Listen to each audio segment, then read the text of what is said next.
short by 4,414 if my math is quick. Yeah. Yeah, that's roughly the figure. Yeah. That is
This is the BBC World Service. I'm Manuela Zaragoza. And in Business Daily shortly, the mental health of staff working on the front line of the coronavirus pandemic.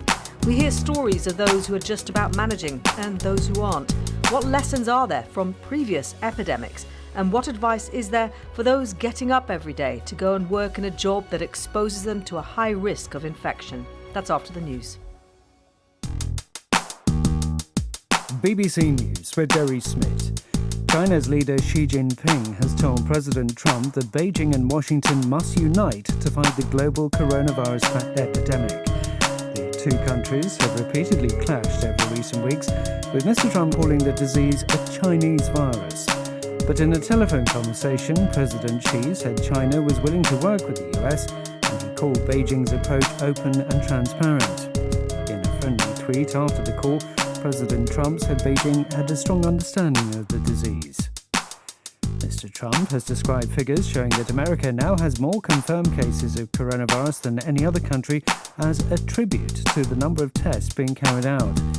The US has recorded more than 85,000 positive cases, more than China and Italy, although those countries still have more deaths.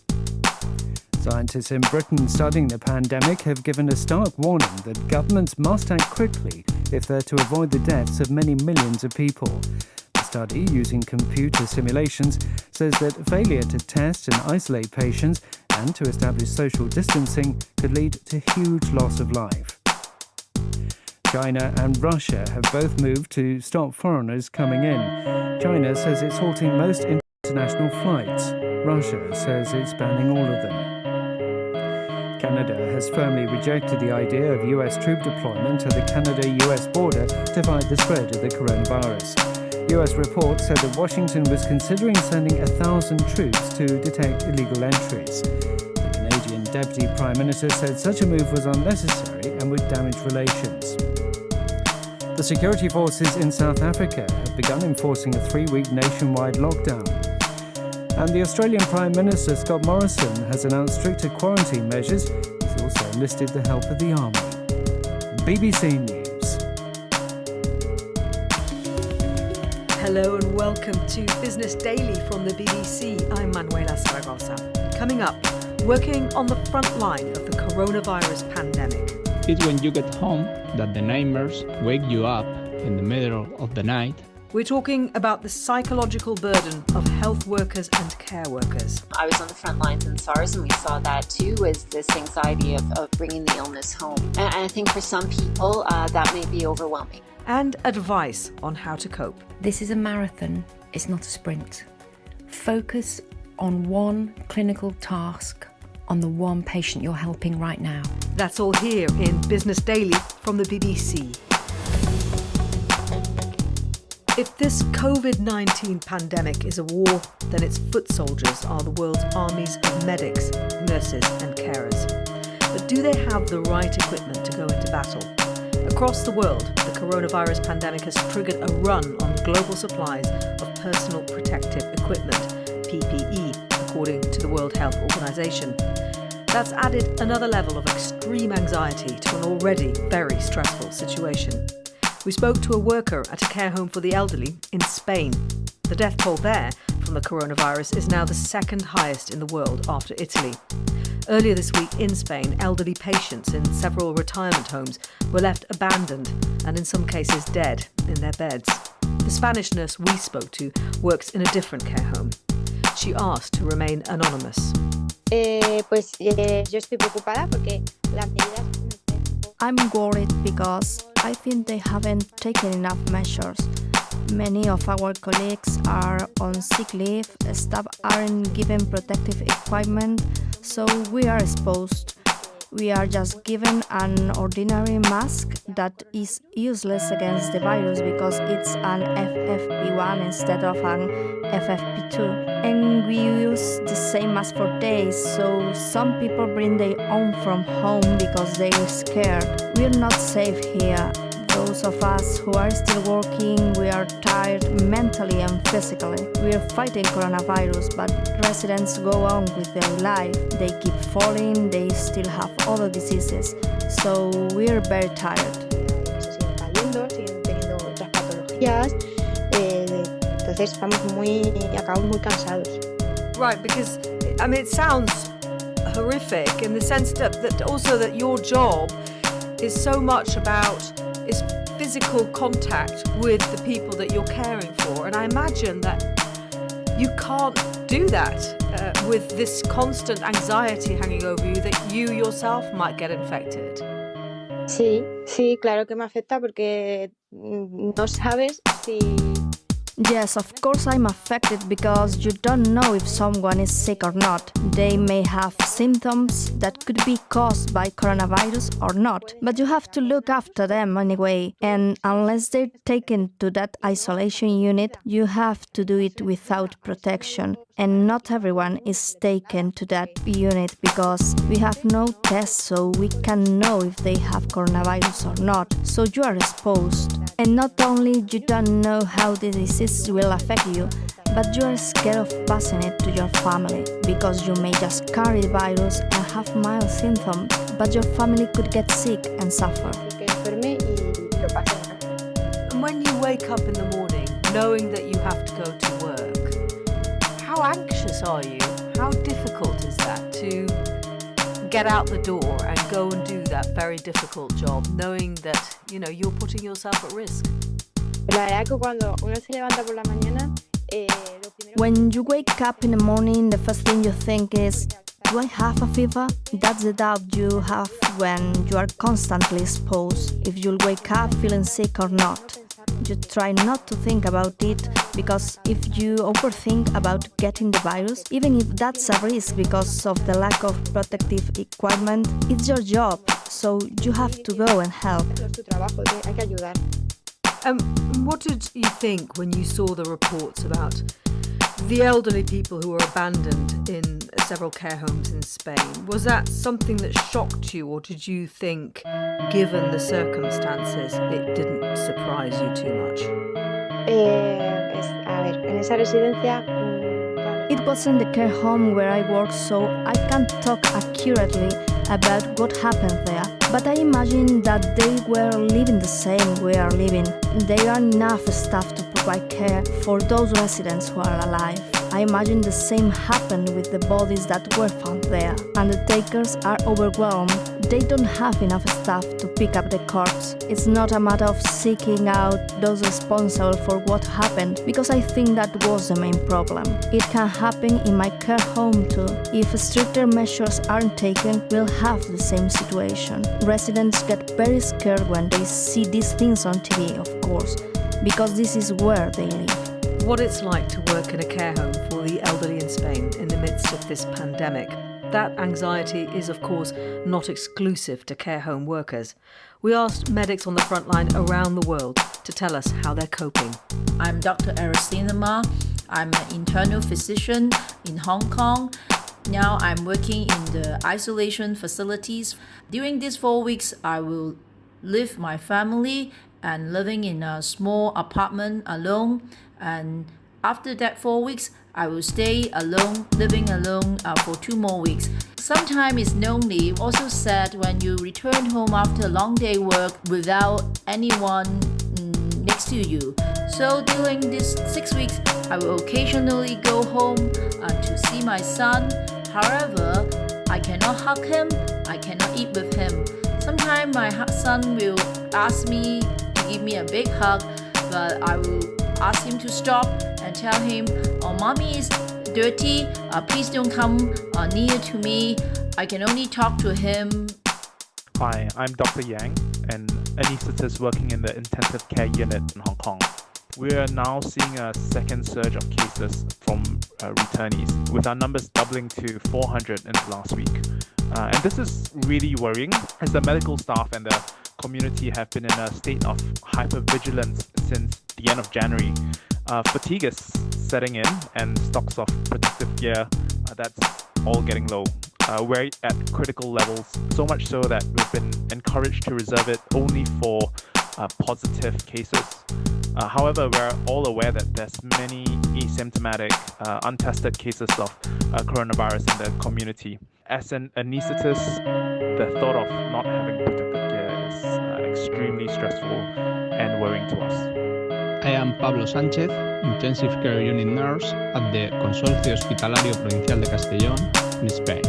These are very hard times for health professionals in Spain. While you're in the hospital, running around the corridors with a protective personal equipment that hurts your face, you don't think about all of it. It's when you get home that the nightmares wake you up in the middle of the night and you find yourself more irritable than usual. During our workday, we try to cheer up our colleagues, but the nervousness is in the air. Colleagues crying because they are overburdened, fear of being able to infect your loved ones when you get home. When you get home, everyone tries to recharge their batteries in a different way. Mindfulness sessions, music, reading, but unfortunately, the mind returns again and again to the intensive care unit when you know your colleagues are fighting against coronavirus. What lessons are there from previous epidemics for those workers worried about their mental health and their resilience? Dr. Laura Horiluk is an attending physician, associate professor and lead at the Toronto Western Hospital Critical Care Response Team in Canada. Along with other colleagues, she conducted research into the psychological effects on healthcare workers in Toronto following the SARS epidemic of 2003. SARS, like Covid-19, was an infectious respiratory disease. It affected 26 countries, resulted in more than 8,000 cases, and killed about 1 in every 10 people infected. I think it's important to remember that healthcare workers are human too, and the fear in front of something new is a very human reaction, to be afraid, to be anxious. So what lessons are there for the coronavirus outbreak from your study on the SARS outbreak and its effect on health workers? Most people can cope with some level of uncertainty in their lives, but it's really important that there be a real transparent, honesty, consistent and regular communication about what we know, what we don't. What do you think then the impact will be this time? Because we're seeing it now on a global scale that's unprecedented. The problem comes when the number of patients exceeds our ability to manage them, even with surge planning. Then it brings us to some pretty difficult decisions about who do we give, those resources to, who has the best chance of getting through this. And when we face a new illness in medicine, figuring out how to help as many people as we can, and to understand when, despite us wanting to do more, we just can't do enough. That's one of the most difficult angles of any emerging illness that anybody within critical care or medicine in general has to face. And the psychological impact of those decisions on a massive scale, the way that we're seeing some of our colleagues face in different countries, I think that is something that is going to have long-lasting effects on our field, and we're going to have to figure out a way to cope with it. The thing about the current outbreak is that these health workers are being exposed to extremely high levels of anxiety every day. They're on the front line, there is no end in sight, we don't know when the end point is, and I wonder what that does to someone's mental health. Yeah, it's a great question. We are being tested in a way that we have not been tested before. I can tell you that as part of our training within critical care, we are trained to deal with crises. We are trained to stay calm in the face of a crisis. And that training kind of takes over in many respects when you're on the front line. People tend to shut down at a certain point. I mean, any healthcare worker, you can't be empathetic surely all the time. I think it depends on people. We do have that level of resilience, if you will, that gets trained into us, right? When we specialize in critical care. But you're right, and in our SARS studies, we saw that one of the biggest anxiety for people in quarantine, and we're seeing it now, and we saw it, I was on the front lines in SARS, and we saw that too, is this anxiety of bringing the illness home. And I think for some people, that may be overwhelming, in all honesty. Part of the reason or the way that we stay calm is that we compartmentalize how we feel. But, there's a job that we have to do, right? And that job sort of takes precedence. So you almost become the role, right? Instead of, and hopefully retain some of the human to maintain that empathy and connection with people that is so important in our field. And nobody wants to be shut down or a robot in front of somebody when we're sharing a very human experience that we're all going through together. But it demands that we put a little bit of who we are and what our own personal emotions are into a box that we then unpack later. Dr. Laura Horilak, what advice then is there for doctors, nurses, care staff and others who day after day are returning to the front line? Dr. Alice Cole-King is a consultant psychiatrist working in North Wales. You are being asked to work in incredibly difficult circumstances. This is personal. Not only are you worried about your patients, but you're also understandably worried about your own safety and the safety of your loved ones. We know that ventilators will often be used to help save people's lives. But just think for a moment, who runs them so skillfully? It's the doctors and nurses and healthcare professionals. So I hope you can see that your well-being is very important. In fact, it's vital. If you're right in the middle of it right now, you will know that things are tough, and a revised attitude to clinical work is needed. In order for us to save as many lives as possible, we need to adopt the approach of capable calmness. It is not possible to have deep empathy with every patient at the moment. That will be counterproductive and we will help fewer people. So the emphasis is on efficiency, obviously politeness and kindness, but you being able to work in very difficult situations. This means that looking after yourself is even more important. You will have less time to relax, which means that the time you do have needs to be spent more wisely.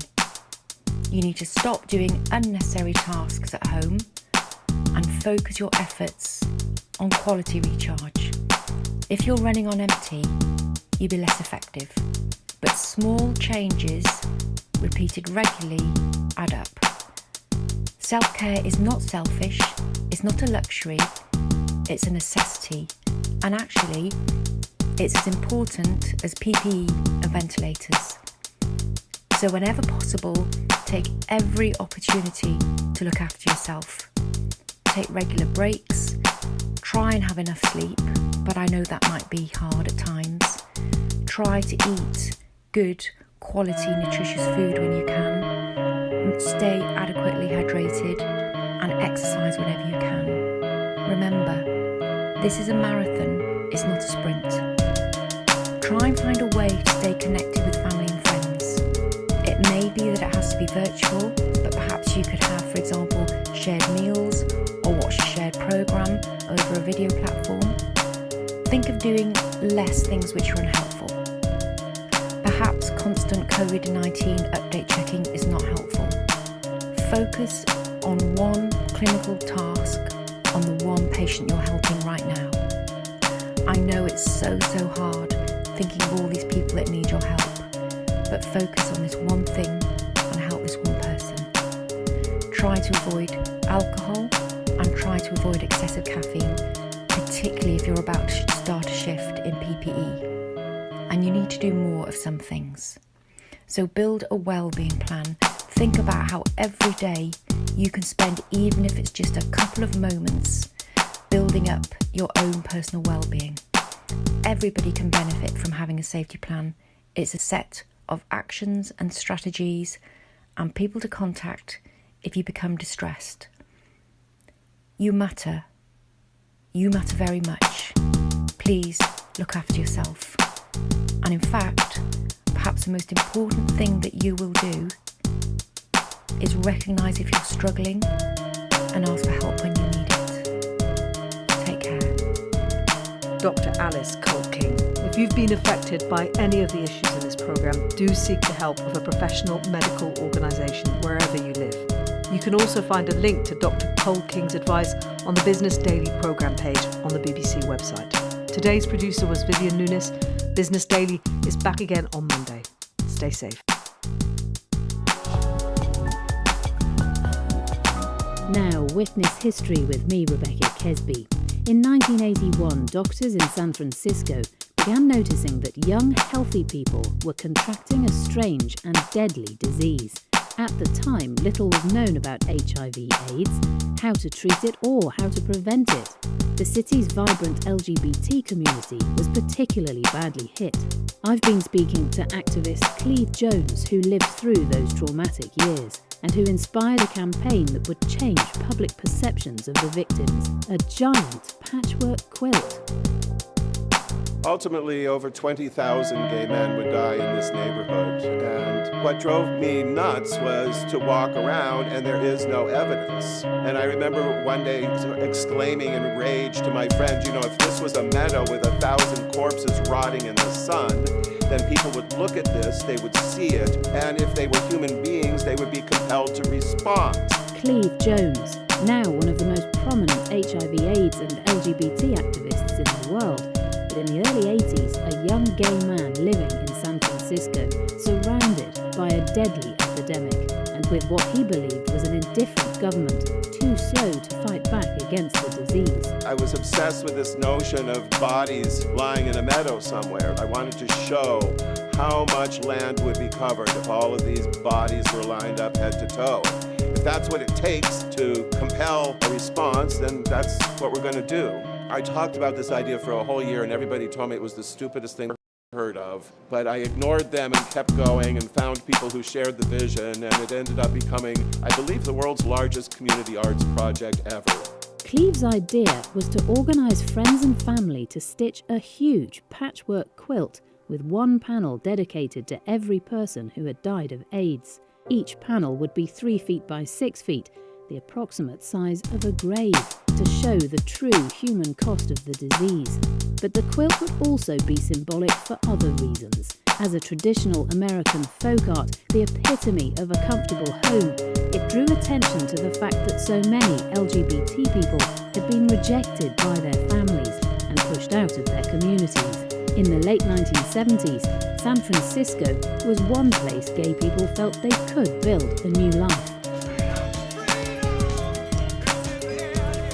Well, in the early 1970s, I was one of many thousands of young gay and lesbian kids who got here any way we could. As soon as I got out of high school, I stuck out my thumb and I hitchhiked here all the way from Arizona. Of course, at that time, it was still a felony to be gay in this country, in California. We lived under a great deal of repression and fear. It was lonely, and to come here and to find this vibrant, welcoming community was incredibly exciting. There were a few blocks within the city where we could be completely free and be ourselves, and that meant you could hold hands with your partner, you could kiss without being subjected to verbal or even physical assault. But the new community was about to suffer a terrible epidemic, one that would claim thousands of lives in San Francisco alone. In 1981, American doctors were baffled by a bizarre disease. The disease was so new, it had no name. It's now known that there had been several outbreaks of HIV/AIDS across the world for decades, but in the early 80s, it was a disease most people, including doctors, had never heard of. Within 6 years, AIDS has spread to 71 countries and infected up to 10 million people. It's been called the disease of the century. As the first few reports began to emerge, Cleve had no idea that he'd already become HIV positive. I have to say, I was alarmed by that very first article. It described clusters of previously healthy gay men who were developing diseases that seemed to indicate that the immune system had been destroyed or was collapsing. That was the summer of 1982. By the fall of 1985, almost everyone I knew was dead or dying.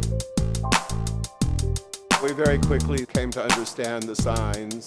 People who just a few weeks or months before had been athletic and healthy were suddenly getting these purple lesions. People began to get guinea. We saw people die all around us. On one block in my neighborhood, everybody died in the span of 2 years. I stopped going to funerals after a couple of years. I would begin every morning in my shower, looking at every square inch of my body, looking for that first spot. I actually acquired the virus in the winter of 1978, 1979. I did not begin to show signs of that infection until 1992. And then I got very, very sick very, very quickly and came close to dying in 1994. Cleve's condition took years to develop, by which time doctors were able to use an experimental combination of drugs to fight it, the cocktail as it became known. But for people whose symptoms presented sooner, in the 80s, there was no hope and little help outside the community. There was no treatment. People declined quite rapidly. Some people committed suicide. People were thrown out of their homes. Their families abandoned them. And we had to respond. None of us was prepared for this, but we did it, and we made it up as we went along. And when we learned that people were dying of hunger because they were too weak to go to the store, and we created the systems to bring them the food. We found housing for them. Yes, it was horrible. Yes, it was terrifying. There was enormous suffering, and in the midst of all of that, there was great courage and powerful love for each other. We became stronger people, and I think we became better people.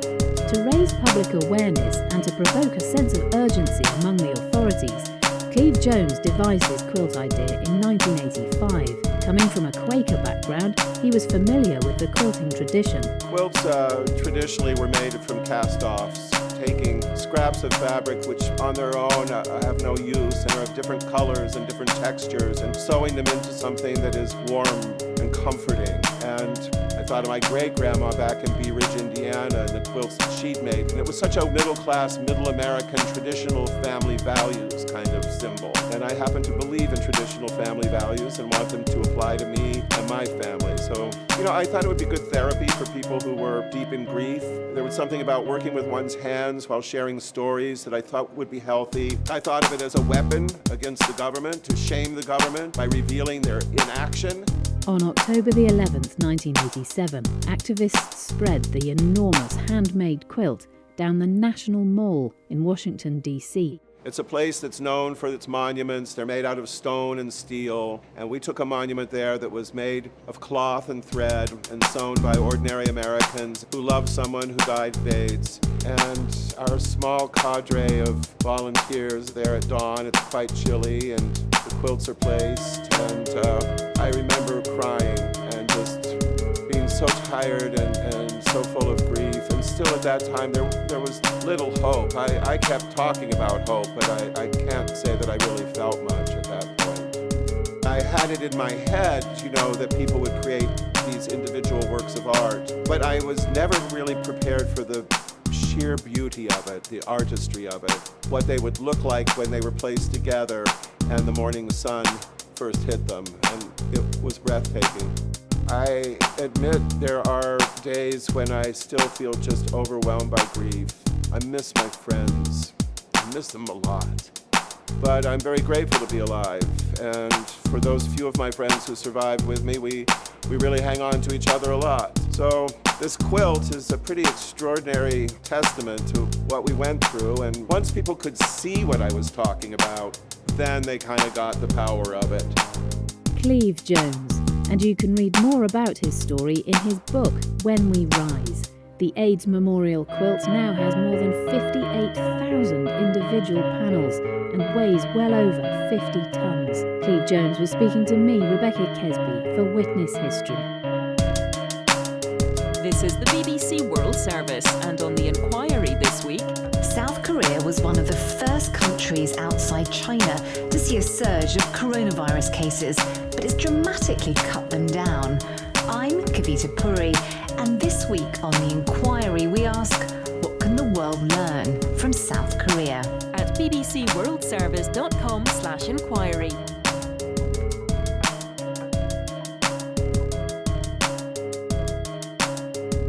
And at bbcworldservice.com, the Why Factor. As the world grows more urban, humanity moves further away from nature. Is this why anxiety has become the most diagnosed mental illness in the West? How are we tackling this issue? This is the BBC World Service, the world's radio station.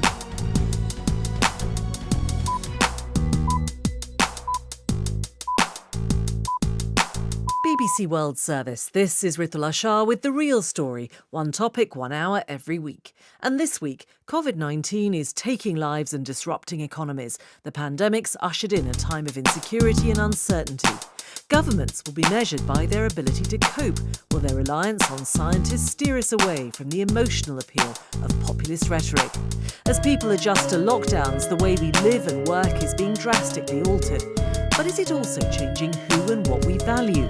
Will family relationships be strengthened or stretched to breaking point? Will there be a new emphasis on community, especially in the anonymous urban centres? And will the battle to prioritise climate change be catapulted to the top of the political agenda, or would it be relegated downwards in the scramble for an economic recovery?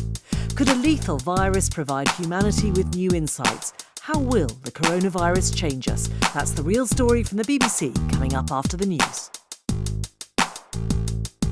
BBC News. Hello, this is Jerry Smith. China's leader Xi Jinping has told President Trump that Beijing and Washington must unite to fight the coronavirus pandemic. The two countries have repeatedly clashed over recent weeks. Our Asia-Pacific editor Michael Bristow reports. In a telephone conversation between the two leaders, President Xi told Mr. Trump that China was willing to work with the United States. He said Beijing had been open and transparent about the virus and urged the US to improve relations between the two nations. President Trump and other US officials have angered China by referring to the illness as a Chinese virus. But in a tweet about his call with Mr. Xi, the US president adopted a friendlier tone. He said China had developed a strong understanding about the virus. Much respect, he added. President Trump has said figures which show the United States now has more confirmed cases of COVID-19 than any other country are a tribute to the number of tests being carried out. The US has recorded more than 85,000 positive cases to overtake China and Italy, although those countries still have more deaths. Here's our North America editor, John Sopel. The situation is serious, getting more serious. There is no flattening of the curve. The numbers are shooting upwards. I mean, a few hours ago, America was at around 80,000. It's now at around 85,000 cases, 3,500 more than China, 5,000 more than Italy. And it's getting worse. The health experts are not just talking about New York City now, they're talking about hotspots in New Orleans, in Michigan, in Illinois, in Chicago. China and Russia have both moved to stop foreigners coming in. China says it's suspending almost all entry by foreigners and halting most international flights. The authorities say they're worried that foreigners might trigger a second outbreak of infections. Scientists from Imperial College in London studying the pandemic have given a stark warning that governments must act quickly if they're to avoid the deaths of many millions of people.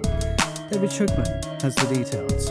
From the team that's been assessing the risks to the UK comes a study of the global impact of the pandemic, and it makes grim reading. The scientists conclude that only with testing, isolation and social distancing is it possible to avoid a death toll running into many millions. In the worst scenarios, where healthcare systems are weak, the numbers needing intensive care may be 25 times greater than can be handled. The work is based on computer simulations, known as models, and the scientists are careful to say that they're not offering exact predictions. Instead, a broad perspective of the dangers of governments not responding effectively. World News from the BBC. Australia's Prime Minister Scott Morrison has announced stricter quarantine measures and enlisted the help of the army to enforce them. From midnight local time on Saturday, all Australians returning home will be forced to quarantine in hotels for 2 weeks. There will be door-to-door checks of those already at home in self-isolation. Canada has firmly rejected the idea of US troop deployment at the Canada-US border to fight the spread of the coronavirus. Unconfirmed reports said that Washington was considering sending 1,000 troops to detect illegal entries. The Canadian Deputy Prime Minister says such a move was unnecessary. The two countries share the longest undefended border in the world.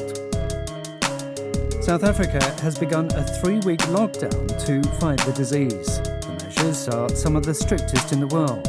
From Johannesburg, here's Andrew Harding. Overnight, South African police have already begun arresting people for breaking the strict new lockdown rules. 2 men are also facing possible murder charges for failing to self-isolate despite testing positive for the coronavirus. Many businesses, including a local retail giant, are warning they may collapse as the nation is ordered to stay home. The police have banned all sales of alcohol and have told pet owners they cannot take their dogs out for walks. South Africa's borders are now closed, with the army deployed to help enforce the lockdown. President Cyril Ramaphosa, dressed in camouflage, urged the public not to test the might of the state. 4 aid workers employed by a French Christian charity in Iraq have been released more than 2 months after they were kidnapped in the capital Baghdad. The release of the 3 French and 1 Iraqi nationals came just a day after France announced it was withdrawing all of its military personnel from the country because of the pandemic. The French charity has been working in Iraq since 2014. BBC News. This is The Real Story from the BBC. I'm Rithula Shah with your weekly deep dive into a story that's making news and changing lives. And this week, the world is going into lockdown as the coronavirus spreads. From 12 midnight, the entire country will go under a complete lockdown. You must stay at home. We must dramatically increase the hospital capacity, and we have to do it very quickly. The way we live and work is being radically altered. But is this just a temporary change, or is this crisis sweeping away long-standing assumptions and practices? Scientists are driving rapid policy change. Will the dependence on experts dent the emotive appeal of populist politicians? Populism has thrived on this idea that expertise was overrated, that elites were incompetent. All of a sudden, it's very difficult to argue that we don't need experts and that we don't need expertise. As governments ramp up spending and borrowing to pay for dramatic social and medical interventions, will our economic assumptions change? Also, as we find ourselves locked down in our homes, what will be the lasting impact on our relationships and the way we work? The pace of change has been pretty exponential. And I think COVID-19 is actually putting rocket fuel on that pace even more than it has before. And could our understanding of our vulnerability in the face of nature persuade us to think differently about climate change? We have seen the degree to which science now has underpinned this massive global set of interventions coming from governments. And I think we will now be able to say, look, science is not something that you believe in or not believe in. You can't play around with this. If that's what the science tells us, that's what the science tells us. It's a big, wide space that we're going to traverse this week, but with good reason, because so much is changing so fast. We need to catch glimpses of what's happening before we're blown on to the next thing. So our fellow travellers across this journey, across this field, are Kate Rayworth, an economist and senior research associate at Oxford University, and author of the book Donut Economics, 7 Ways to Think Like a 21st Century Economist. Also on the line is Mithrish Katak, a professor of economics at the London School of Economics, and Winnie Byanyima, the executive director of UNAIDS. She joins us from Geneva. Welcome to you all. I want to ask each of you how the pandemic has affected your life so far. Mithrish. Oh, it's been a very surreal experience, and one interesting aspect of it is for perhaps the entire lifetime, this is an event where pretty much everybody is facing the same situation. That also creates a certain sense of maybe relating to each other's problems. But yes, it's been pretty severe. It's almost like being under house arrest. Well, it's not as extreme as that. And I would say that we are still lucky to have access to certain services, etc. But it's pretty grim. Winnie Byanyima, how's it affecting you? Well, both positively and some negatives. One, I am grounded here in Geneva. I had a lot of travel and many meetings, international meetings were cancelled. But secondly, we are all working virtually, and this is also forcing us to change the way we work as an organization, to move into more virtual ways of working, which is good for many of our staff who hadn't ever tried it. And lastly, my son, 20-year-old son, who goes to Harvard, they were sent home to study from home online, so I get to spend more time with him. Anyone with a 20-year-old knows how hard it is to be with your 20-year-old, so I'm happy to be at home with him. Indeed, I find myself in a similar situation. Kate Rayworth, how's the pandemic affecting you? Well, I'm based in Oxford in the UK, and we've been under lockdown for 3-4 days. Schools are closed, and I'm the mother of 11-year-old twins, which means my day is absolutely chock-a-block from start to finish. I used to live in Zanzibar, and I'm thinking a lot of the women there who I know who were always raising the kids, caring for the household, earning an income, cleaning their household, because that is my very full day.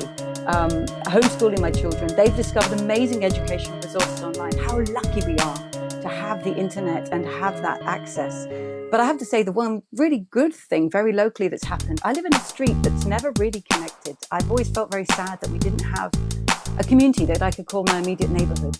We have created a WhatsApp group, and suddenly there's a very lively, friendly, warm community up and down this street. We've never even met. So that is something I feel very positive about, and I'm really keen that we sustain it after this emergency. Some very interesting personal experiences there. Let's move a little bit from the personal to the political, because one feature of politics globally in the recent past has been the rise of populist politicians. The definition of populace and populism is slightly woolly, but we can broadly talk about an appeal to fear, an anti-migrant agenda, and a nationalist flavour. So how will this political phenomenon fare under the current crisis, which is ravaging the whole world? Well, Catherine Fieschi is director of the new Global Policy Institute at Queen Mary University in London, an author of Populocracy, The Tyranny of Authenticity and the Rise of Populism. I think populism, is a form of politics that essentially separates out, an elite that is depicted as corrupt, inept, and illegitimate, from the will of the people. And it's all of those politics that really capitalize on making the most of that distinction, both on the right, often mainly on the right, but also on the left. So it's a very binary form of politics and a very belligerent form of politics that isn't very kind to minorities. It's a little bit oppressive. Where would you say it's taken hold around the world? Well, I think that we've seen populism in various guises. So Italy has done up until now a fine line in it because they've had both sort of populists on the left in terms of the Five Star Movement, but also populists on the right in terms of Salvini's Lega. We've also seen it happen in France with Marine Le Pen's Rassemblement National. But we've also seen other forms such as populism in the United States, Donald Trump being a case in point. Why then do you think this crisis could undermine populism? After all, people are now potentially frightened of one another, they are frightened of foreigners, countries are closing borders. Isn't this simply fuel to the populist mill? I don't think it's a given that this will necessarily undermine populism. I think that populism has thrived on this idea that expertise was overrated, that elites were incompetent at best and often actually, really out to cheat the electorate and cheat the citizens. Obviously, we're in a situation where all of a sudden technocratic government, the input of experts, not just in the medical field, of course, and in public health, but also in terms of the handling of the economy, all of a sudden it's very difficult to argue that we don't need experts and that we don't need expertise. So I think that a lot of the hope in the idea that this coronavirus crisis might undermine populism comes from that, from the idea that this is a rehabilitation of competent government, of technocratic government, and the role of elites. I think that, of course, the populists on various sides of the political spectrum can also try and use this crisis. They can, blame globalization. They can blame porous borders. They can blame foreigners, for the import of the virus. So I think that we're at a really critical juncture, and it's going to depend very much on whether governments are able to explain the measures that they are taking, how they're handling this crisis, not just in getting results, but actually in making sure that they bring citizens and the public along with them, right? Governments are going to be judged on how they've handled this crisis. And in order for that judgment to make any sense and for people to be able to judge, they'll have to understand what these experts have done. There's an opportunity for governments to say, right, we're going to show you how we share expertise. We're going to get you on board. We're going to communicate what we do.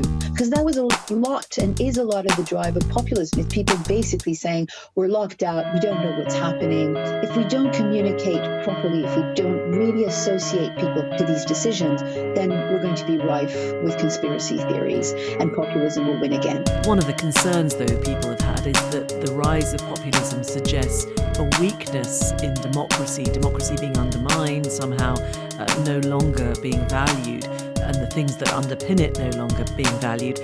But at the same time, you've got governments that have to impose lockdowns, that have to impose draconian restrictions on countries, on citizens who have probably not experienced this since the Second World War.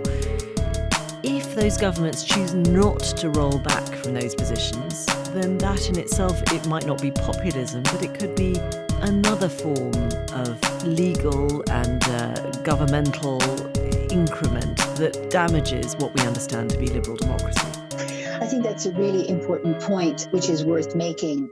And that is that we are now in the middle of this crisis, and we are discussing returns to nationalism, returns to technocratic government, returns to populism. I think that we have to let go of this idea that we're going to return to thing. I think whatever emerges from this crisis are things that possibly were emerging anyway. I don't think this crisis is the change. I think that this crisis is the revealer, of the changes that were going on anyway, and it's going to be an accelerator, if you like. We might see a real transformation of politics, which is a different kind of nationalism, a different kind of populism, a different understanding of liberal democracy. For me, the one thing that I know that this points to is that over the past 25, 30 years, we haven't been very good in liberal democracies in securing democratic consent. The best that many governments have been able to do was this idea of there is no alternative. And to some extent, populism is really the mobilization against this idea that there is no alternative. So I think that's the important bit that's going to come out of all of this, is that we're going to have to do much better than we have in the past 25, 30 years to secure consent, and particularly secure consent in what in the next few years might be times of scarcity. And you could argue, for example, that in the aftermath of this crisis, that people will be infinitely more compliant and more willing to be tracked and monitored. Or you could argue that actually, they might be much more alert to the dangers of being tracked and monitored. The point is that we're going to have this conversation in a completely different way. That's Catherine Fieschi from Queen Mary University in London. Kate Rayworth, if I can pick up on that very last idea, it could be that we're in a situation where substance and evidence is everything, but we're giving governments enormous amounts of power. Could it strengthen authoritarianism? Isn't there a straightforward way in which actually big government, powerful government, tips over into authoritarian government? We're certainly giving governments unprecedented range of power to create lockdown, for example. And if governments communicate exactly why this needs to be done and why this is a successful, competent response to prevent infections, I think most people go along with it and will go along with it for some time. But we don't want to see this become a new normal. As we see different governments around the world responding to this, it's becoming more and more clear that political slogans do not bring down infection rates. It's competent government that does that. And so the idea that a government that's got the power on slogans, on fear, that does not hold when you actually have to show that you are responding competently to a crisis. So I think that will favour against authoritarian regimes. But Matrishka, that when you're in a situation where there's a record number of Americans who filed jobless claims, you've got jobless people in India, all around the world, if the global economy is in a massive downward spin as a result of this crisis, it's that anger against that kind of situation that fueled populism in the first place. This is grist to that mill. I agree. I think there is this tension among the kind of xenophobia or whatever is some threat from outside. And in this case, this is almost a perfect metaphor, like Camus' plague, that this is this almost invisible enemy that is threatening us. But there's also, as was mentioned, a role of expertise, the technocrats, the doctors, nurses, all the transportation workers. And I think there's also a sense in which you can also view this opportunity as a shared problem that all of us are facing across all the countries. One of the things that in some ways is unique to this problem is whether it's a flood or an earthquake or an economic crisis, usually not everybody is affected. But so far there hasn't been much evidence of countries working together. There has been a certain amount, but it has been quite nationalistic, national-based, people closing borders, people hoarding masks, that kind of thing. It hasn't been countries necessarily pulling together. I agree with that. But it's also true that it's testing the competence of these governments. And, I don't really need to highlight what we have all seen on TV or on digital media about how some heads of the state are reacting in ways that really, beggars belief in terms of passing some elements of elementary logic or kind of core intuitions of science. So what I'm trying to say is that, look, in the end, I'm not relying on really the government to protect me. I do hope it takes the right steps and provide the right guidelines, and we are supportive. But I'm really relying on the medical workers, the essential services workers, the grocery store workers. For them, I'm relying on my kind of survival at the moment. So I would say there's a tension between what the governments are doing and what, as a people, we collectively are realizing. Winnie, if I can bring you in, from your experience of dealing with HIV/AIDS, success in battling a virus surely depends on trust in government, trust in scientists. How important is that? Well, if I can go back to the earlier question you asked, I live between two worlds. I'm seeing what's happening here in the rich world, and I'm also on WhatsApp with many groups in a poor country like Uganda. And what I see in common is that government is back. People want capable, honest, fair governments. They want strong governments to protect all people. I hear this from everybody. And I'm seeing the populists, if I may, I don't want to mention names, but I can see them adjusting their rhetoric now. They don't want to use slogans. They want to present the facts. They want to be seen to have the solutions based in science. And they are standing alongside scientists and trying very hard to align themselves with the facts and the science. So I think science is back, truth is back, capable governments that protect all people. That idea is back. Do you think a crisis essentially changes our relationship to government? Definitely. This is what I am seeing across developing and developed countries. That while there have been many arguments about small government, a government which regulates but doesn't have to deliver, we're seeing now a strong consensus behind public provision of healthcare. And we're seeing that it's those countries that had public provision, strong health systems, that have been able to respond quickly and protect their people. And where we had a lot of private provision sitting alongside weak public health systems,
the news of a loved one in the Western Cape passing on.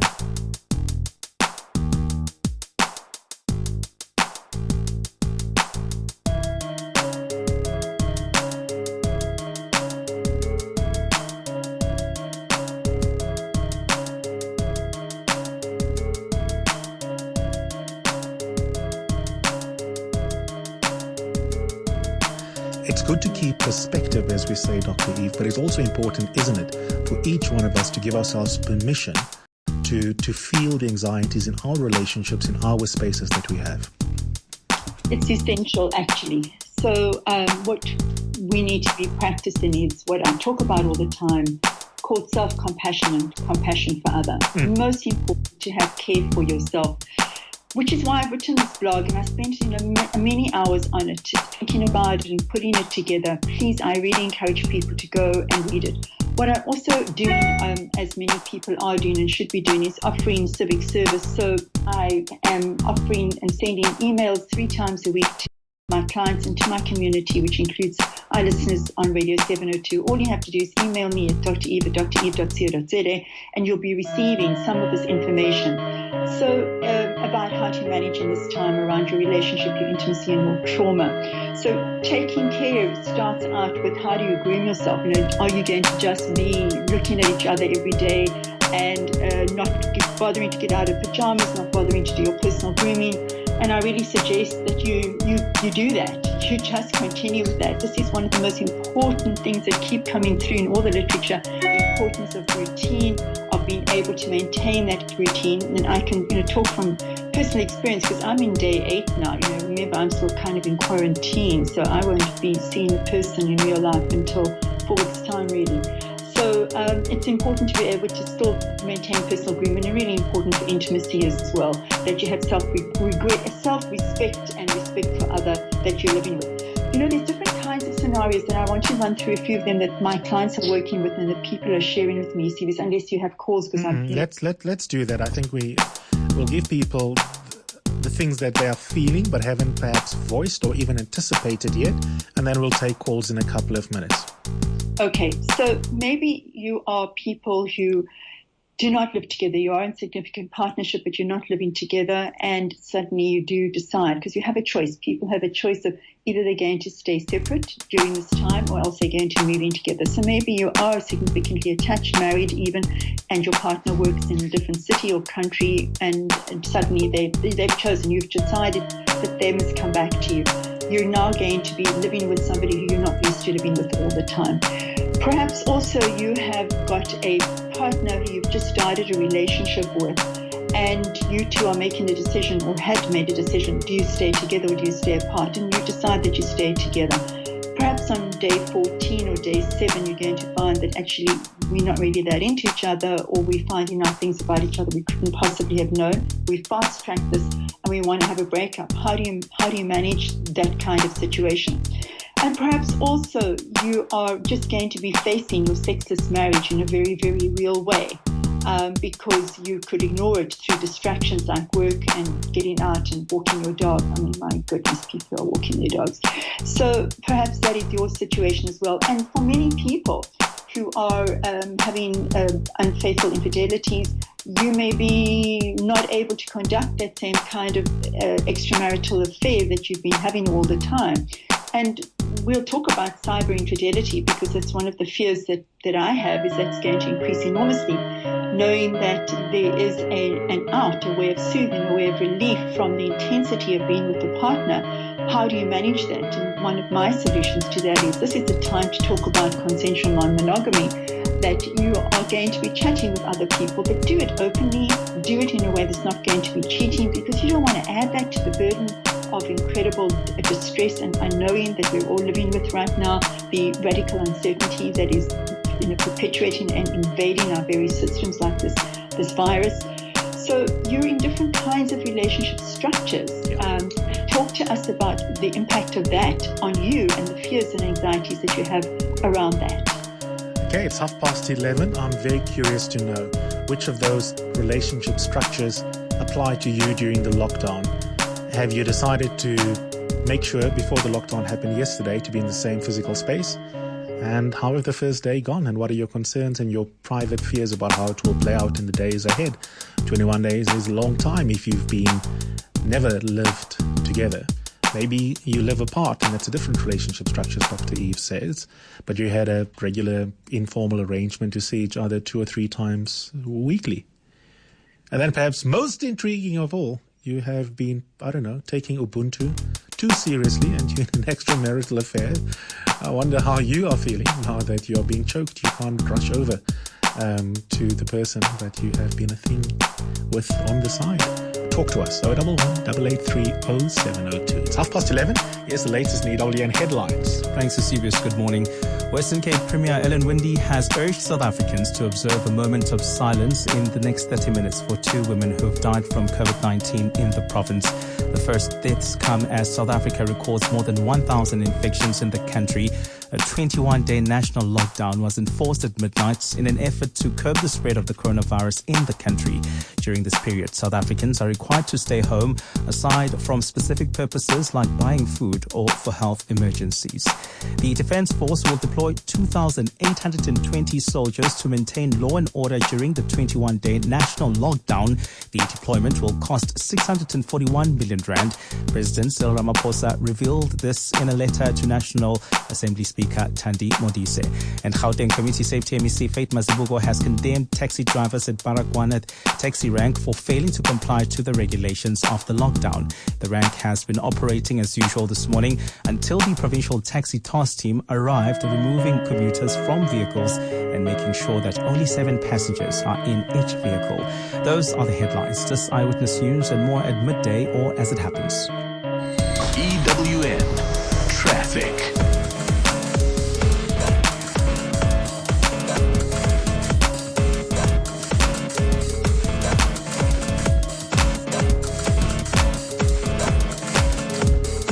Heading towards Deep Sloot at this stage, you can expect some delays. This is in Centurion on the N14 westbound from the R55 all the way to the R511 William Nicol.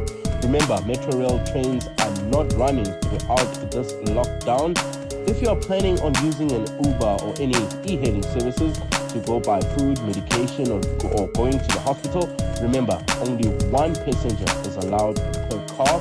Traffic lights are out of order in Ridgeway at the Golden Highway and the N1, as well as in Waverley at Collet and the M1.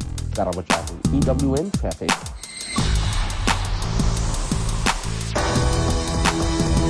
At 702, we strive to serve all our listeners. To protect you, we adhere to the Broadcasting Complaints Commission's Code of Conduct. 702 is committed to giving you accurate news, fair comment, and balanced programming, which represents a diversity of views. We ask if in any way we're not living up to this code, you direct a complaint in writing to the Broadcasting Complaints Commission. Email bccsa@nabsa.co.za. For more, visit bccsa.co.za. Looking for the safety and convenience of a shuttle service? Look no further than Pogisos Tours, South Africa's trusted shuttle service company that specializes in corporate shuttle service, airport transfers, Gautrain transfers, chauffeur drives and staff shuttles. With 12 years of travel excellence and a fleet of luxury shuttles that operate in SA's major cities, you can trust them to give you world-class service for business, travel and corporate transportation. Visit pogisotours.co.za for more. Pogisos Tours, exceeding expectations. All the panic got you panicked. Let's take a second to breathe. At Travel Start, we understand that coronavirus may have put a pause on your travel plans, and we want to give you one less thing to worry about. Visit our website, travelstart.co.za, for updated information and travel advice, or speak to our travel experts who are ready to assist you with any travel-related query. Travel safe with Travel Start. With cars from 30,000 Rand, now everyone can afford a car at SMD. SMD has vehicles on sale online daily at prices everyone can afford. Visit smd.co.za for more. SMD. Buy it, fix it, love it. The coronavirus spreads mainly through person-to-person contact within a 2-meter radius. To prevent the spread of the virus, wash your hands regularly with clean water and soap, or use an alcohol-based hand sanitizer. While doing so, use water sparingly so that everyone has their share. #SaveWater. This message is brought to you by the Department of Water and Sanitation. 702. Talking 6. 25 minutes before noon, we are talking about relationship dynamics at this time.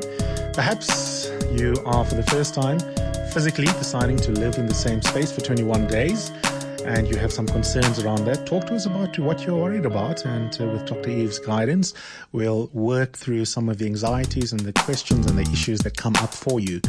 Or maybe you decided you're going to continue not seeing one another physically, as that was your normal arrangement. But what does 21 days of completely not seeing your partner actually mean? If the arrangement was, I'm guessing, say, at least once or twice or 3-4 times a week, you actually do see each other at whoever's house it might be. So many different permutations in terms of relationship structures. What is yours? And